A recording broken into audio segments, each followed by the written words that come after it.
Bon dimanche à tous.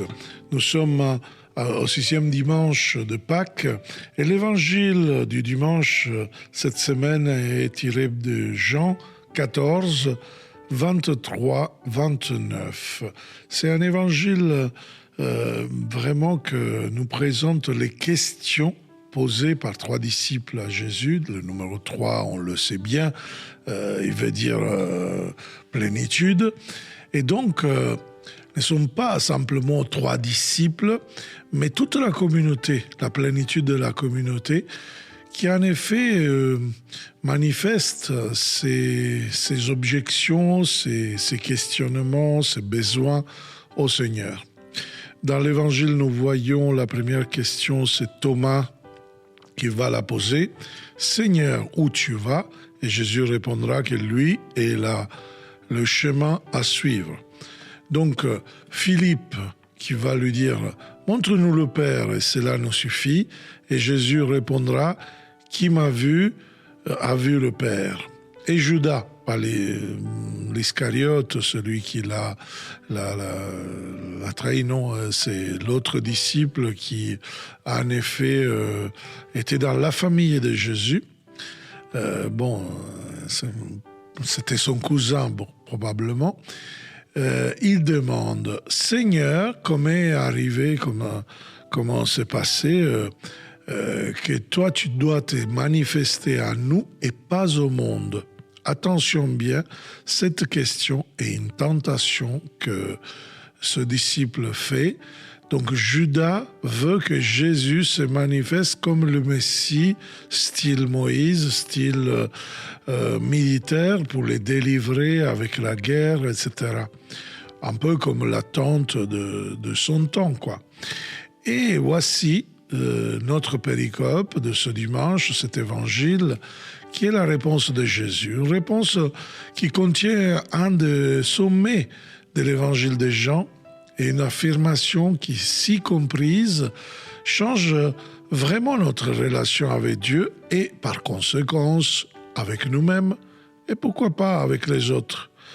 Parce que justement, cette relation est vraiment produit à nous la transformation.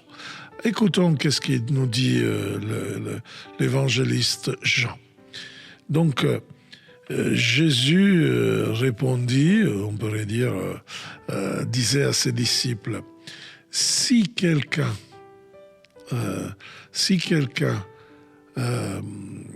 m'aime, il gardera ma parole. Donc, garder sa parole, c'est l'observance de la parole, c'est-à-dire la cohérence à la parole de Jésus. Donc, faire de sa vie un don d'amour au service des autres. Et cela est justement une conséquence de l'amour pour Jésus, de l'amour pour Dieu. Donc, la réponse de Dieu est « Le Père et moi, nous l'aimerons et nous verrons à lui et prendrons demeure en lui. » Donc, vous voyez, nous ferons à lui une demeure, la Beit. La Beit, c'est vraiment ce temple, donc, Jésus va annoncer que nous, on va recevoir dans le temple du corps le Saint-Esprit, le Paraclet, on va le voir, mais aussi la Beit va devenir l'Église, ce foyer, cette unité des chrétiens, des disciples qui va se réunir et au milieu duquel le Pater Familias va manifester ses 2 bras, celui de Jésus qui est même avec l'ascension ne va pas quitter la communauté. On est dans la théologie de Jean et Jean a une ecclésiologie où Jésus au centre, de manière que tout le monde puisse être équidistant de Jésus. Il n'est pas comme Luc. Luc nous dit, il fait presque une pyramide. Jésus doit aller au Père et là, il va envoyer le Saint-Esprit. Jean va nous dire que le Saint-Esprit est donné par Jésus au milieu de son Église. Donc, Jésus va en effet nous dire que la demeure que Dieu fait n'est pas la promesse de l'au-delà. Parfois, on se rend compte que certains chrétiens ont de bonnes formations chrétiennes, mais ils pensent que toutes les promesses arriveront dans l'au-delà. Après, on vit des soirées de louanges, de guérison, dans lesquelles le Seigneur manifeste vraiment sa tendresse, son amour, comme on a fait ce samedi. C'était génial avec le Holy Spirit House, le Père Antoine Coelho, Alberto Malouf et tous les autres qui étaient en Côte d'Azur ici à Solespont. Et tu vois vraiment comme le Seigneur guérit, comme il a une tendresse, une compassion qui vraiment donne la plénitude à ces personnes. Il a tellement de plaisir à guérir. Et donc, tous ces disciples, ils vont avoir l'autorité des enfants de Dieu. Donc, au début de l'évangile, dans le prologue, l'évangéliste Jean avait écrit que cette parole, ce verbe, avait posé sa tente parmi nous, en nous. Donc il y a un double, on pourrait dire binaire, donc sa présence à nous, l'inhabitation de la Trinité, mais aussi sa présence dans le foyer, dans la bête, dans la demeure qui est l'Église, où lui va manifester le pater familias, c'est-à-dire ce Père, ce Dieu qui avec Jésus et le Fils, cette Trinité va inhabiter notre vie ecclésiale dans tout dimanche, Pâques de la semaine. Or maintenant, Jésus est en train de dire quelque chose d'extraordinaire à ceux qui l'aiment, donc qui comme lui orientent sa vie pour le bien des autres, est objet de l'amour du Père, et lui, Jésus et le Père, vient dans cet individu et prend demeure auprès de lui, et dans l'Église, il est vraiment au milieu de cette demeure, c'est-à-dire la famille. Dieu demande à toute personne d'être accueillie. Il se fait mendiant, il se fait SDF de notre vie, de notre cœur, de notre communauté, pour se fondre avec nous, dilater nos capacités d'aimer, de partager. Et cela va rendre chaque individu et chaque communauté l'unique véritable sanctuaire saint des saints, temple duquel est irradié l'amour miséricordieux de Dieu. Donc, il n'y a plus de temple où réside le Seigneur. À son temps, Jésus dénonce ces prêtres, en effet, qui ont un culte vers le rien, vers le vide. En effet, ils ont mis l'aigle SPQR des Romains à la place du sacre tétragramme. Et là, Jésus va dire la modalité de la présence divine dans la vie de tout disciple et de la communauté des disciples. Donc l'affirmation de Jésus a une très grande importance et a une grande nouveauté. Pour la vie, Dieu n'est pas quelque chose d'extérieur, mais Dieu n'est pas une entité, un être lointain de l'homme, mais plus intime à l'homme de lui-même.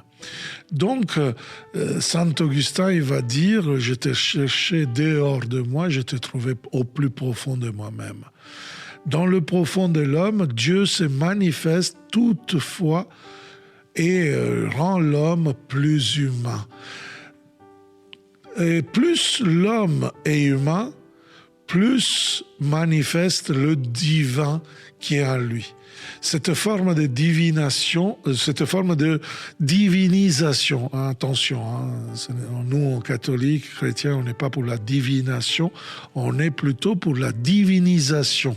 On n'est pas pour l'ésotérisme, on est plutôt pour un culte qui rend présent la Trinité dans notre vie, comme dira le chemin de la réforme carmélitaine. Cette affirmation de Jésus ne regarde pas la vie de l'individu, mais même son passage à travers la mort. Donc la mort devient l'espace du mystère pascal. Et nous avons vraiment une expression qui parfois dit quand on meurt, on va au ciel. En effet, c'est pour dire que la maison est retournée à la maison du Père. Mais en effet, on ne va pas au ciel, parce que le ciel est à nous. Et on ne va pas à la maison du Père, parce que l'Église, cette famille, cette maison que nous formons surtout dans le culte, dans le dimanche, dans la messe, dans la louange, quand on est rassemblés par la parole. Donc l'affirmation extraordinaire de Jésus est quelque chose qui va vraiment nous impacter dans notre vie, va avoir une influence très forte dans notre vie. Ceux qui m'aiment, là c'est vraiment une affirmation très intéressante, celui qui m'aime n'aime pas, ne garde pas mes paroles. Qui ne fait pas de sa vie un service d'amour pour le bien des autres, n'a rien à voir avec la parole de Jésus, n'a rien à voir avec Jésus. Il n'est pas chrétien. Donc ceux qui ont... il ne veut pas s'engager dans le service, dans l'amour, dans la charité, en effet, ils ne sont pas cohérents, ils ne sont pas des vrais disciples. Ça, c'est une affirmation extraordinaire de Jésus. La parole que vous écoutez n'est pas la mienne, mais celle du Père qui m'a envoyé.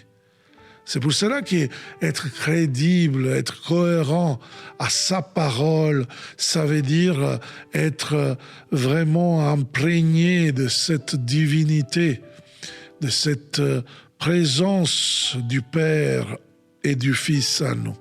Les autorités tendent à diviser Jésus du Père.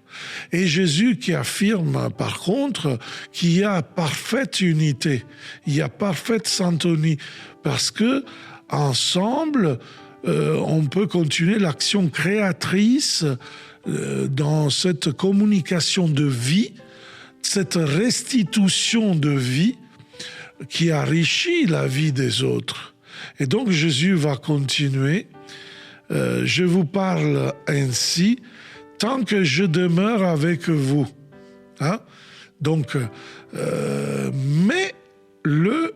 alors là, il y a un mot qu'on a traduit par défenseur, c'est le paraclet, parakletos en grec.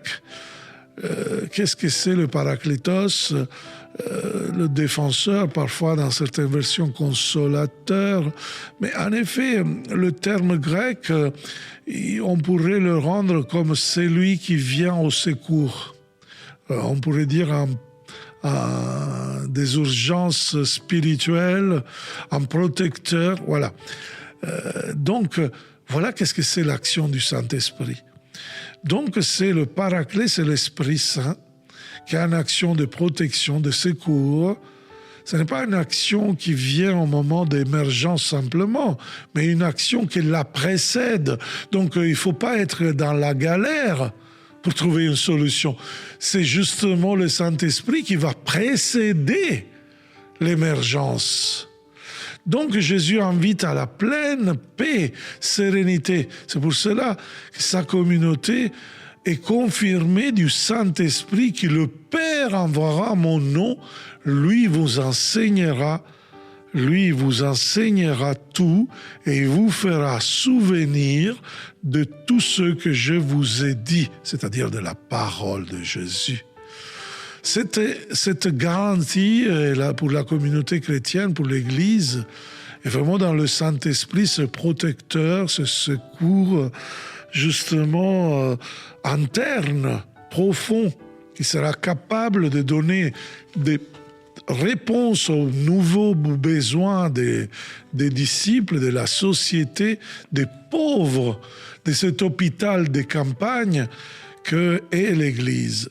Et donc la signification des paroles de Jésus, il vous enseignera toutes choses, il vous rappellera tout ce que ma parole, mais ce que je vous ai dit, c'est vraiment dans la pleine conscience, dans la compréhension profonde du message de Jésus, de l'évangile, de ce kérygme, cette réponse à nos questions, cette solution, cette meilleure version de nous-mêmes, de nous comme disciples, qui fait de nous justement des leaders de certaines qui ont une influence, qui sont des disciples, qui font des disciples.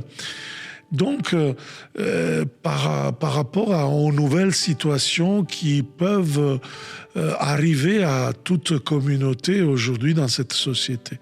Et après Jésus, il va confirmer avec un sceau cette affirmation, cette promesse du Saint-Esprit. Je vous laisse la paix, je vous donne la paix. Là, je vous laisse la shalom. Attention, c'est la salutation de nos frères juifs. Ce n'est pas un souhait. Ah, je vous laisse la paix. Ah, la paix. Ce n'est pas quelque chose en absence de guerre. Ce n'est pas un sentiment. C'est beaucoup plus que ça. C'est un don, une sécurité, un sceau, comme je vous dis, quelque chose qui concourt à la plénitude de la vie. En effet, quand nos frères juifs ils se souhaitent shalom, ce n'est pas simplement une salutation, c'est de dire à l'autre « je te souhaite vraiment de rentrer dans la plénitude que Dieu t'a promis ». C'est de rentrer dans les promesses de Dieu, dans cette vie en plénitude, qui n'est pas comme la donne le monde, dit Jésus, que je vous la donne. La paix est vraiment la salutation, on pourrait dire, dans l'adieu. Or, pour Jésus, n'est pas un adieu. On est proche de l'ascension. Jésus, là, il va dire qu'à partir de cette shalom, il y a une présence encore plus intense. Donc, vous voyez, ce n'est pas bisou, un peu du geste de paix parfois fait mal dans nos communautés. Mais c'est vraiment en profondeur de vivre cette plénitude. Cette plénitude qui est donnée par la présence du Christ avec la théologie de Saint Jean. Saint Jean donne le Saint-Esprit avec Jésus. Jésus est au milieu de l'Église. C'est le centre, à manière que tout le monde est équidistant justement de Jésus à la même façon. Il n'y a pas quelqu'un qui est plus grand. C'est Jésus le plus grand et il nous donne le Saint-Esprit. Et donc, c'est à travers cela qu'on va justement faire l'expérience de ce Père. Donc, c'est pour cela qu'il ne soit pas perturbé votre cœur, et nous dit littéralement, que votre cœur ne soit pas bouleversé, ni effrayé, n'ayez pas peur. Vous avez entendu ce que je vous ai dit, je m'en vais et je reviens vers vous. C'est très beau. C'est vraiment la préparation à l'ascension. C'est une tendresse inouïe. Si vous m'aimiez, vous serez dans la joie puisque je pars vers le Père. Car le Père est plus grand que moi. Attention, en allant au Père, pas simplement il ne se sépare pas des siens, mais rend plus intense sa présence. Alors, moi et le Père, nous viendrons et on va faire en lui notre demeure. Donc, aller au Père ne signifie pas s'éloigner de Jésus, de son Église, mais c'est une présence de dans l'individu, donc dans ce corps qui est le temple, et avec la mission de chacun dans l'Église, à travers les actions de la vie des personnes, donc là, il va se manifester. Et voilà pourquoi nous dit, et je vous l'ai dit ainsi, avant que cela vous arrive.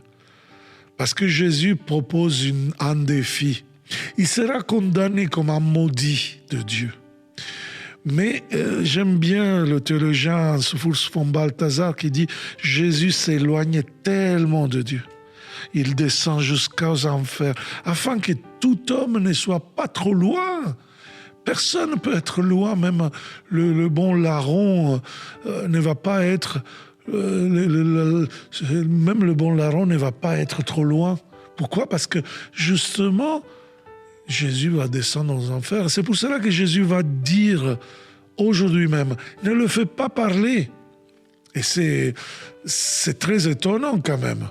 Je le dis surtout à certaines qui me disent « Ah, mais si tu ne te confesses pas, tu n'es pas pardonné. » Ah, mais attention, je ne parle pas de la belle valeur des sacrements, je ne parle pas de quelque chose qui est le trésor de l'Église, mais regardez le bon larron qui reçoit la miséricorde de Dieu. C'est vrai que Jésus lit son cœur, mais il y a quelque chose qui est vraiment dans la volonté de Dieu de pouvoir manifester cette miséricorde infinie.